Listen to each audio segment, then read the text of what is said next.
Afternoon and welcome to this meeting of the Housing Supervisory Board. Just a quick bit of housekeeping. We're not expecting fire drill today, but in the event of the alarm sounding, please leave the building and gather in the front of the building. I'm obliged to inform you this meeting is being live streamed and recorded. Could I ask you ensure that your mobile phones are switched off and those really annoying things that I talk about in full council, the news things on your computer, if you could mute those as well, that would be useful. I'm going to ask in a second, starting with Roger, just for members to introduce themselves, and we will get officers to introduce themselves. And please can members, because it is being live streamed, remember to say who they are if I don't, which I normally do because everybody forgets anyway, who they are before they speak. So, Roger.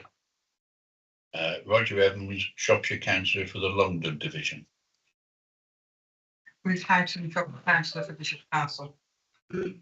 Tony Parsons, Councillor for Basin Hill, Colham and Sutton. Julian Dean, Councillor for Fort Hill. Jeff Anderson, Councillor for Halston. Simon Jones, Councillor for Shoreham Division. Just before we move on to officers, I didn't do it at the beginning. My apologies. I'm Vincent, Councillor for Malik. And Emma, we will start with you and work down Shelley. Emma Webster, Head of Development for Cornavy Developments Limited. Rose Bridges, Finance Director and Company Secretary for Cornavy Developments Limited. Margaret Ray, Managing Director for Cornavy Developments Limited.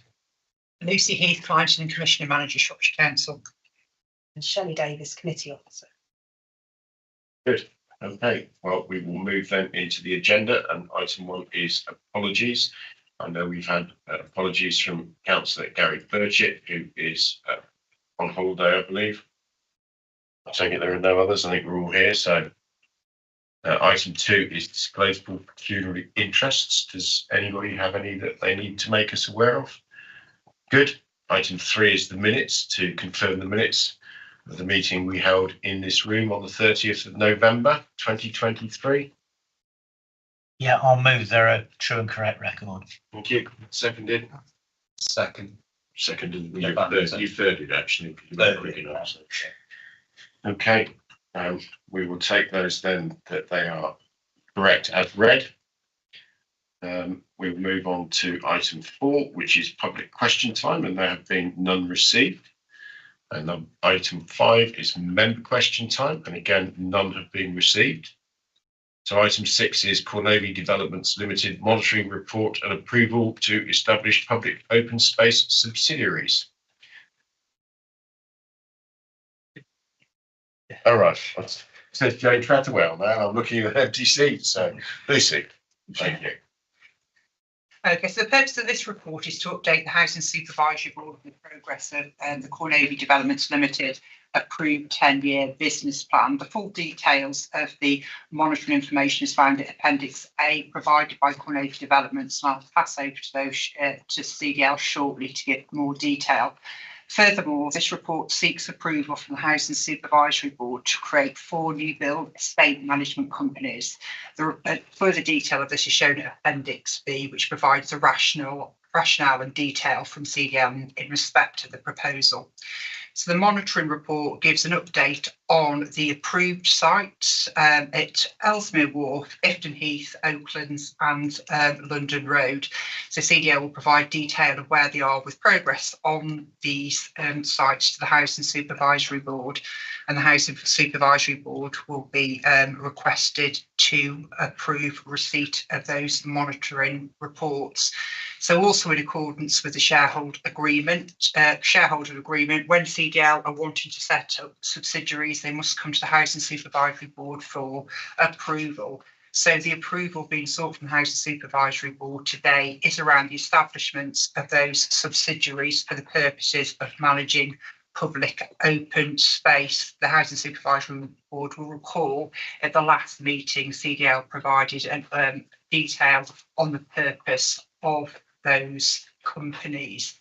So in terms of recommendations, before I hand over to CDL to provide further information, those recommendations are that the Housing Supervisory Board receives the monitoring reports and that they approve in accordance with the shareholder agreement approval to CDL to establish the public open space subsidiaries, and there's delegations within that to the Assistant Director of Homes and Communities and the Assistant Director of Legal and Governance in consultation with the Chair to carry out any functions necessary from the Council's perspective to further those recommendations. So Harpreet, shall I hand over to you to read to Jane's just said that if we can join remotely, and I'll invite her in to the meeting. I've just had a message from her. So we will just give it a second then before Harpreet begins so that Jane can hear what Harpreet has to say. She's probably already discussed it, what Lucy's had to say with Lucy. So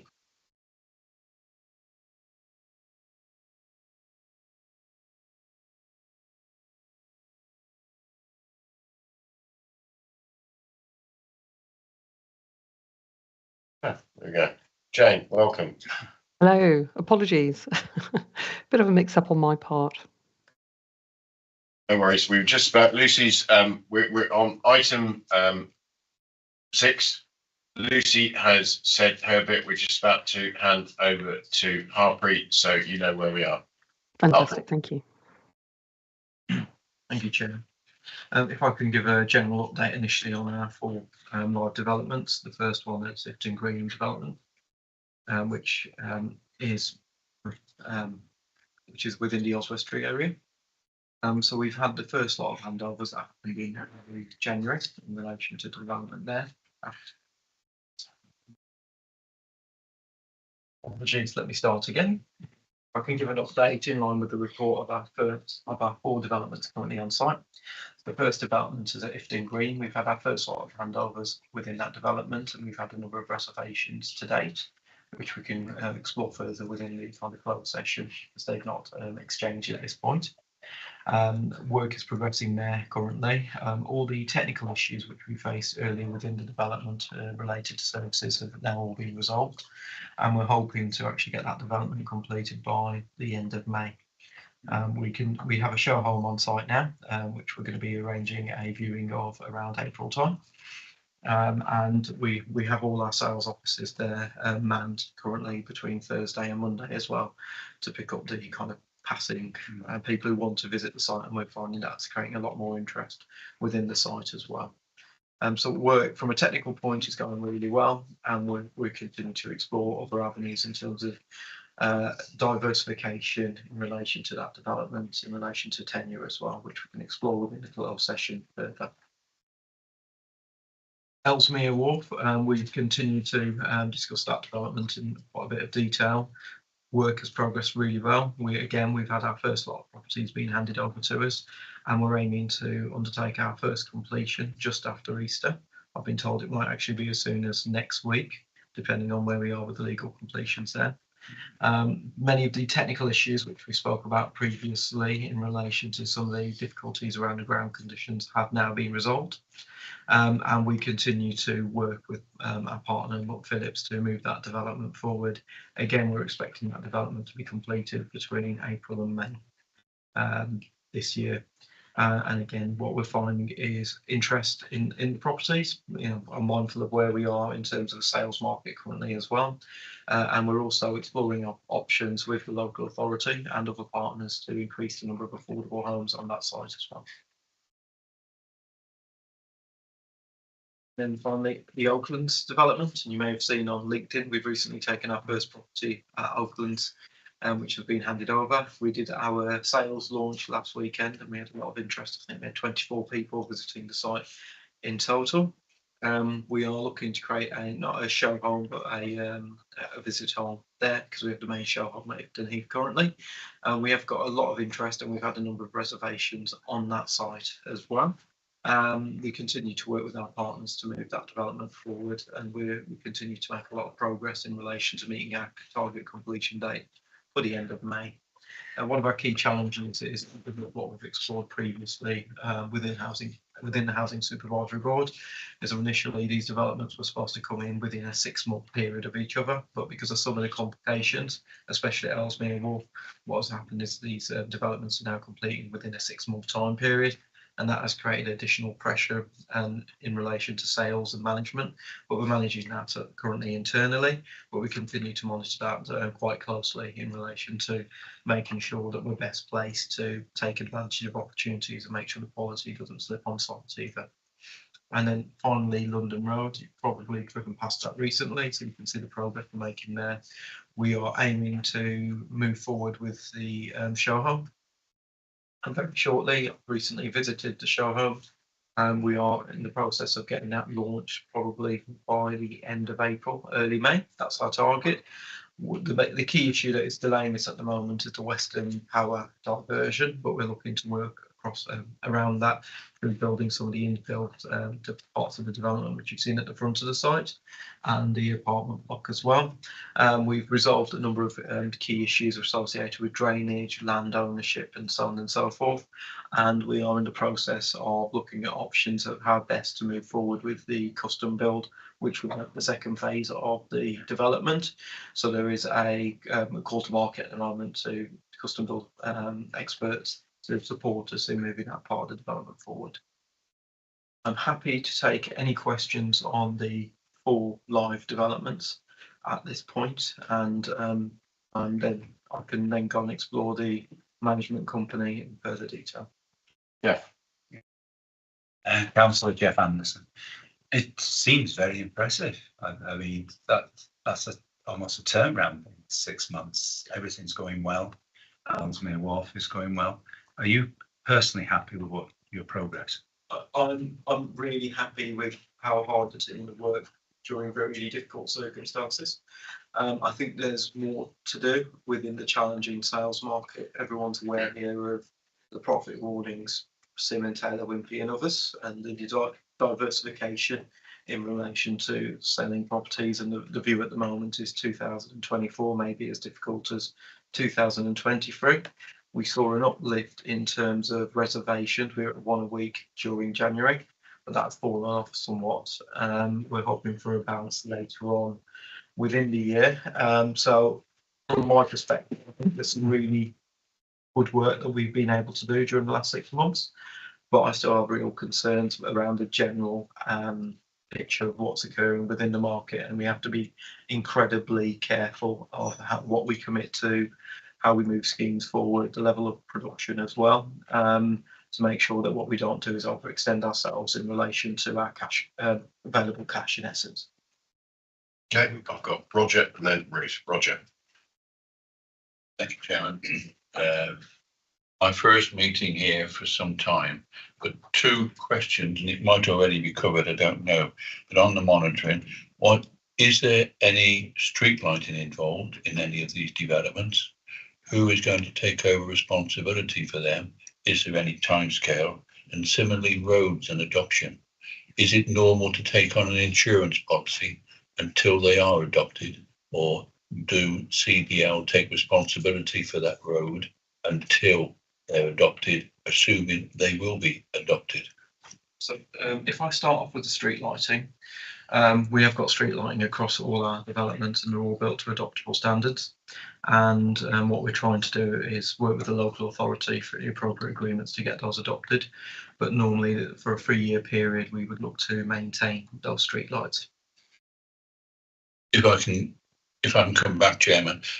So it is up to Shropshire Council's lighting standards then, because many just put in footway lighting, which means that it would not be up to Shropshire Council, so it wouldn't be adoptable, but all these are. Is there any insurance taken out for the roads? For the roads, there's normally a bond issued to the bond. Yeah, it's normally a bond issued in relation to any adoptable roads, which we have to pay. And then there is a maintenance viability period, normally up to 24 months, that we have to undertake to make sure the road remains in adoptable standard. And then once the Section 38 agreements in place, what will then tend to happen is that the road gets adopted. Okay, thank you for shining some light on that, Roger. What I will say, but what I will say, not all the roads are adopted, especially shared drives and so on and so forth, but we have a management company that will maintain those. And we have been working with WSP and others within Shropshire Council to explore other options such as solar lighting, but at the moment we're not quite there in terms of the adoptable standards for the council. But we've always been very open with WSP in that we're really happy to consider options for future, more energy efficient lighting. And it's something we explored at London Road, and we'll continue those discussions in the background. Thank you, Ruth. Yeah, and good, Jeff said good progress on bringing this forward, given our last conversations around the sales market. But on that sales market, Harpreet, have you had to reduce the cost of the selling price of the properties, and has that made an impact on the contribution to Shropshire Council? And I know that Star and other local housing providers are interested in first thing. Are they doing so at the open market price, or is there an arrangement with them? There's first of all, if I deal with the affordable question, we have discounted certain properties to meet their KPI and hurdle rates, and quite rightly so, because they are looking for a bulk purchase, and that's the normal arrangement with ourselves and other house builders as well. That does have a financial impact on the local authority, but I always try and look at things rightly or wrongly in terms of a group structure. So if we don't spend this money, potentially we may have to give this money back to central government. So what we're doing is working in partnership to maximise the contribution to Shropshire Council in relation to both dividends and also external funding as well. In terms of the sales market, we've not discounted. What we have done is incentivised. And it's really interesting in that we've made contributions like mob house builders at the moment, such as carpet or kind of cashback ideas as well. The other part as well that we're exploring in a lot of details is is how we incentivise in a different way. So when you buy a house and you put a deposit down, it means you can't go on holiday. And what we're noticing from a lot of house builders at the moment is you buy this property with us, we'll give you £4,000 worth of holiday vouchers. So we're exploring all options within the market, but we've got a sales and marketing budget built within the appraisal and a contingency just for these reasons. And that's why when we've been talking the last few years to have a high contingency, just in case the sales market does get lucky, that's what we've built into all our appraisals for it. But what we're doing is in line with the rest of the industry. So we won't do anything that isn't happening out there already. Thank you. Great. I'll see any other hands. So, as was said, there are 4 recommendations. Just before I go to those, I want to say, yeah, I think it's looking very positive. I was going to say that, but Jeff said it, so there's no point in me saying it again, because you will know how much I hate saying that. During the introduction, it was only on the monitoring report. Was there anything else on the supervisory one that was coming in? Because I had some questions on that, but it might come out during the discussion. I'm not sure. So in terms of the open session, the other part we did put forward was the public open space management company proposals. We discussed that at the last meeting in quite a bit of detail, but I'll be happy to go over that proposal again. That's okay. I'd appreciate that actually. Yeah, I appreciate as well. Yeah, and some people are not here currently. We are looking at the best way in which we can move forward with getting our public open spaces adopted. Our preference is and will always be to work with town and parish councils to get those areas adopted and to be put in under kind of a local management arrangement. We are finding it a bit difficult at the moment to get new things adopted with town and parish councils, and quite rightly so, given some of the difficult budget issues that are currently affecting them. The second option is for us to set up a management company. And what will be involved in that is that we set up a management company for the first 3 years. An organisation comes in, they will maintain the open spaces and some of the more technical areas, such as the kind of sewage treatment plant if they're on site, or even some of the work that we do with drainage ponds as well. And what will then happen after a 3-year period is that management company goes into the ownership of the residents, and they're then able to select the management company that they wish to work with moving forward and go to the market. What we've done previously is that we've worked with a specialist company where we have transferred the land at a cost to them, and they would maintain that and take the service charge from residents, but that's taking away an element of control, unfortunately. And we've no doubt that vets who we work with are very good, but it's quite expensive from a resident perspective as well. So for us, what we want to do is have the ability, in consultation with our board, and in partnership with the council, to set up management companies across all our developments, and then give the option for our residents, once they've moved in after a period, to stay with that management company or move to another management company in the future. Roger. And then Julian.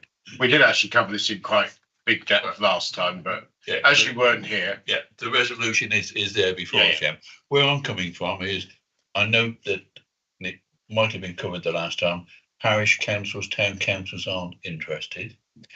I'm involved with the parish council, which has just taken over land from a development company with a cash handout towards some of the initial cost. There's no mention here about offering anything like that to parish councils.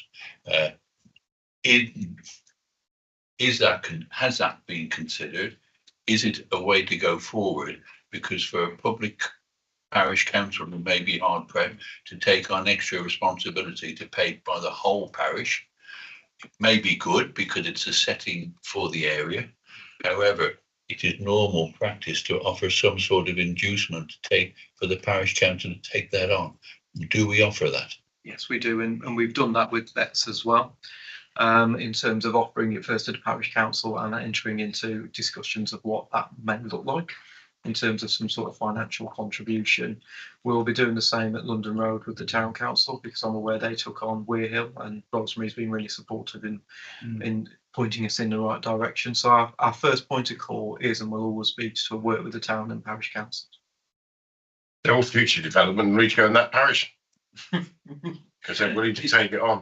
I think in the report, what we're talking about, we spoke about this at the last meeting, and in essence agreed that was a good way to go forward, because it gives the residents a degree of control after a period of time of settling in over it. I think what we're looking at now are the 4 companies that you're looking to set up, which have to come back to us for their developments. Yeah, so this would give us authority to do that for these 4 developments. Yeah. Anything in the future would come back. But our first point of call, and will continue to be, to try and work with the town and parish councils, mainly because if you've got a ongoing service charge, it's a cost for the residents. Where if you can say everything's been adopted, it's a real benefit in the current environment, and it's saying what we can, what the parish can afford and what we can offer, and we just need to get to that point. But I also appreciate that some of the parishes we were discussing this with, some of the earlier developments, we weren't quite there in terms of that relationship. But with London Road, there's precedent set. We've seen what's happened at Weir Hill, and I'm really keen to explore that conversation further now that we're actually making some progress on site. Good. Julian. Thank you. There's one technical question about London Road, which is because you're building a resident block of an apartment block, which is very welcome. I think it's a way to go. But in terms of the management of internal communal spaces, does that go to the management company as well? And is that the same? Because presumably those will be leaseholders, so there's a different style arrangement. So I'll leave that one with you for a second. But the main thing is, I suppose, since this was last discussed, I've been doing some research because it's come up on a development on my area, and so I now a bit more understand that that these resident management companies, although they go over to residents, actually residents' rights are still pretty rubbish. There's actually attempts in Parliament at the moment to establish freeholders' rights, so they don't have the right to challenge unreasonable service charges, to change management the management company structure. So I just think we need to be aware that it is definitely a second best option, that the adoption by parish and towns is definitely a better option, and actually in reality gives householders more rights, because at least they can go and complain to their councillor, whereas in the situation in private development, me as a councillor I have no leverage over the management company or the private developer.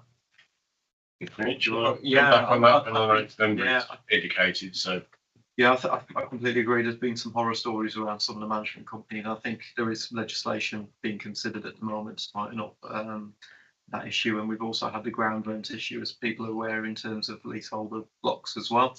The way in which we work is the way in which we select our management companies. We will discuss these issues and also look at work elsewhere before making any form of recommendation. And the other part as well is what's in the specification. So are they cutting the grass twice a year or 16 times a year?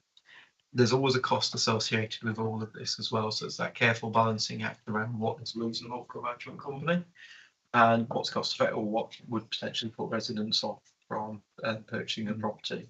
But I keep on going back. It's the second best option. You're completely right. You want to get things adopted.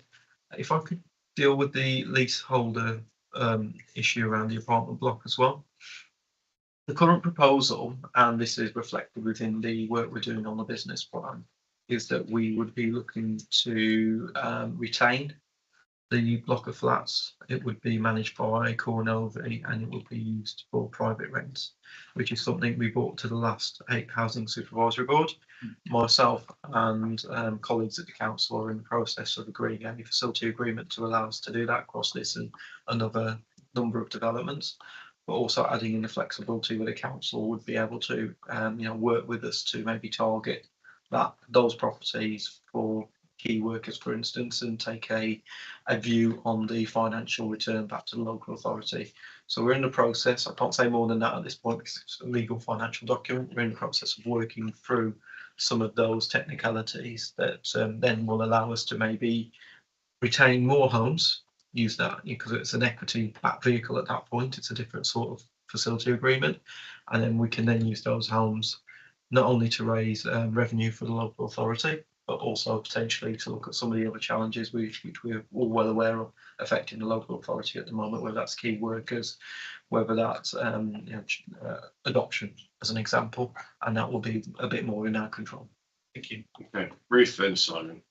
Thank you. Just, I was present for the last discussion on the management of the open spaces and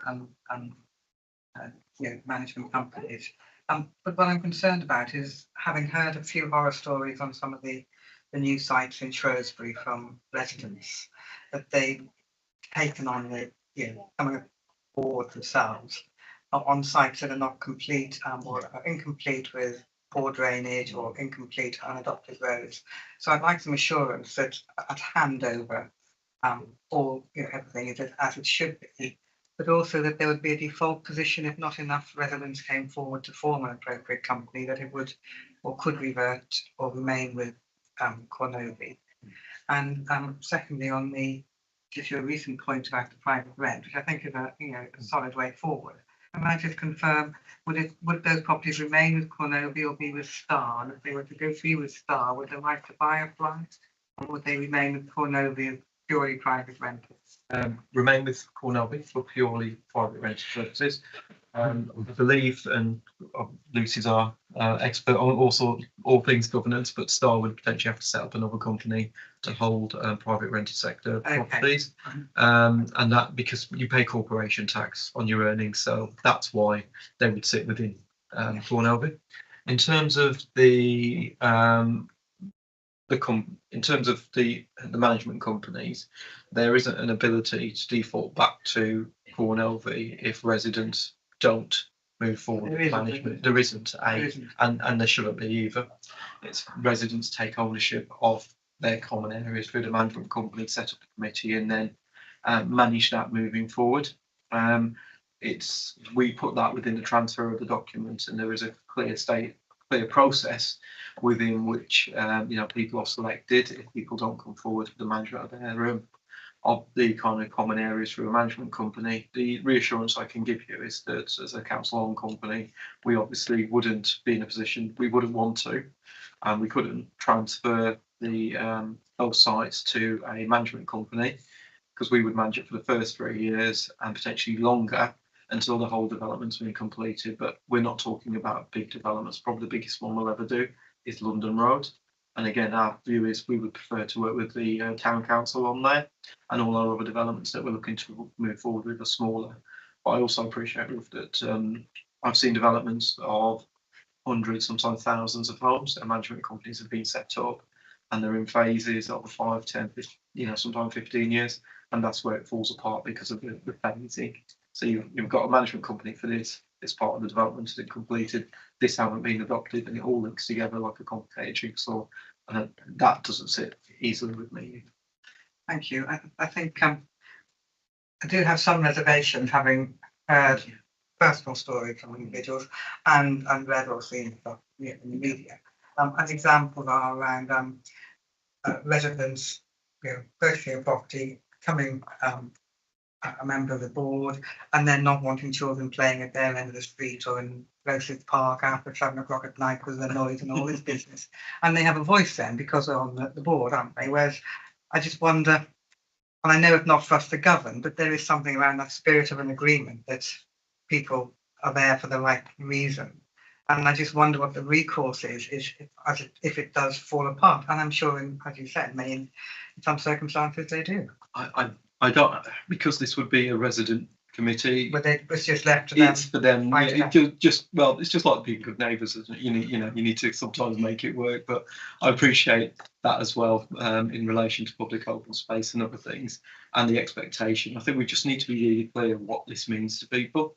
What we can't do is once the development's completed and we've left for 6, 7 years, is to come back and say to people who are living there, actually, could you just be a bit nicer to your neighbour? Yeah, so it's really complicated. I appreciate that, but that's one of the disadvantages, that if you do get onto a committee, you can extract something from some power dynamic, which isn't always done in the best way. It is an interesting point, and you can to a degree find the same sometimes with parish councils, though, can't you? Because one parish councillor becomes a parish councillor because they don't want anything else. So yeah, name a few of those too. Yeah. Simon. Yeah, thank you. Having listened to the conversation, I'm quite happy to move the recommendations on block as they're here printed. I'll have quiet with a second unless somebody else wants to. Oh, Roger can second then. Okay, everybody, all those in favour, please show. Unanimous. Thank you very much. I thought it was a very good discussion and some good questions. Item 7, Cornovy Developments Limited Business Plan 2024 Summary. Jane, are you going to do this from the screen, or is Lucy doing this? I'm happy to give you a quick run through, Vince, if that's okay, if you can hear me. Yep. Okay, so this report relates to the 2024 business plan, which has come to you for consideration, and effectively this is for approval under the terms of the shareholder agreement and reflects the delivery of 882 homes by CDL. So this is an increasing number, which is fantastic news. It also increases the number of affordable housing anticipated to be delivered over the period of the business plan, and shows Cornovy still compliant with policy across most of their development activity, which is also good news. Sets out the standards that CDL homes will meet, including future homes standard, the space standards, biodiversity across its development, being tenure blind, and affordable homes being integrated into sites. All of their activity, as ever, is funded by loans from Shropshire Council. That is the basis of CDL's business. And it's monitored by CDL's board of directors, running through a risk register on a regular basis, and also running sensitivity analyses fairly constantly throughout the year, checking in on what's happening across the business, which is then reported through to CDL's board and the Housing Supervisory Board, and also an officer group, which is the CDL Monitoring Board. So all of the performance of the company is monitored by the Shropshire Council Finance Department as well, to ensure that the loan funding is not at risk, and we anticipate it delivering a return in line with the expectations that are set out in the business plan. So this should see over the course of the company's life a return to the council of just over £38 million. So I won't go into any further detail. This is obviously the exempt this is the open part of the meeting, but if members have any queries of myself or of Harpreet, if you want any further detail as well, welcome any questions. Okay, can't see anybody indicating. Thank you, Jane. There is just one recommendation. I will, Chairman. Yes. All right. Sorry, Roger.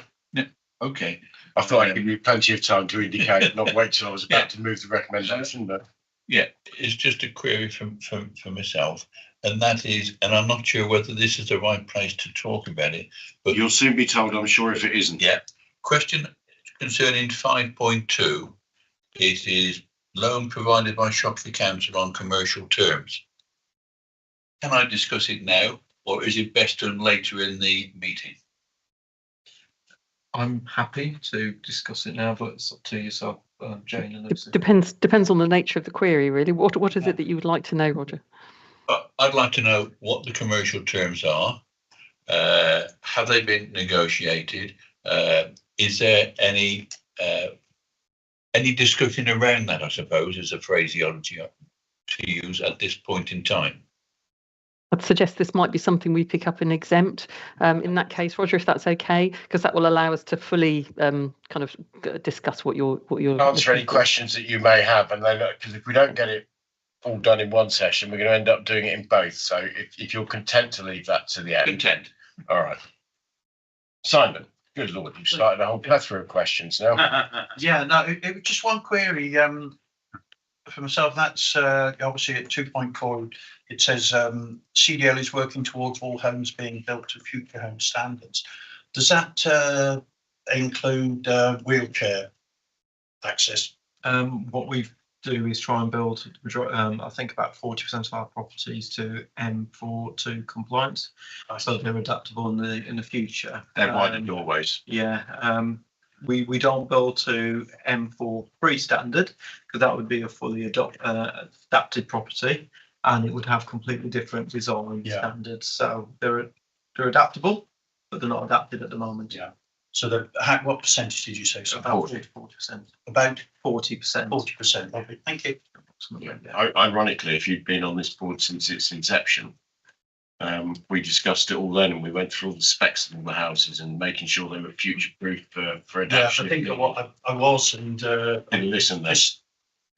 Just a clarification about the M4 standard. All right. Okay.